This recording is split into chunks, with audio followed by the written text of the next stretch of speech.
ఇప్పుడు మన ప్రియ ఈమె మెచ్యూరిటీ లెవెల్స్ ఎలా ఉన్నాయి, థింకింగ్ లెవెల్స్ ఎలా ఉన్నాయంటే బుర్ర అరికాల్లో ఉందా లేకపోతే బుర్ర ఫ్రిడ్జ్లో ఉందో నాకైతే అర్థం కావట్లేదు.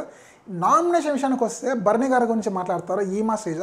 మరి ప్రియా ఏంటంటే అసలు ఆయన సెంటిమెంట్, ఆయన అసలు ఇంట్లోనే ఉండాలనుకోవట్లేనప్పుడు ఎందుకు రావడము ఇవన్నీ అంటున్నారు.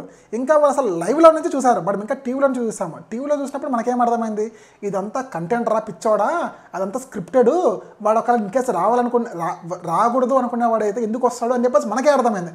అలాంటిది వీళ్ళకి ఎందుకు అర్థం అవ్వలేదు అంటే వీళ్ళకి బుర్ర ఉందా లేకపోతే మట్టి ఉందా నాకైతే అర్థం అవ్వట్లేదు. బుర్రలో మాత్రము ఆ పాయింట్ తీసుకెళ్ళి అక్కడ నామినేషన్స్ మాట్లాడడము అది ఎంతవరకు కరెక్ట్ అని చెప్పేసి నాకైతే అర్థం అవుతుంది.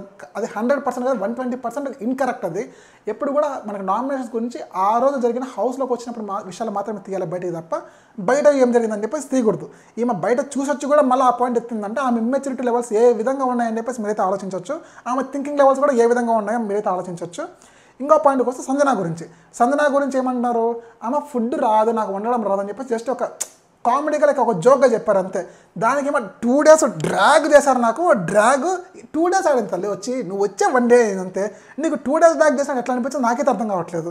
నీకు 2 days లాగా అనిపించింది అంటే నీకు ఇప్పుడు 100 days నీకు 1 month కంప్లీట్ చేసేసి నువ్వు 1 month కల్లా వెళ్ళిపోతావు ఇంటికైతే అని అర్థం. అంతే కదా, నువ్వు సర్వైవ్ అవ్వాలంటే చాలా కష్టం.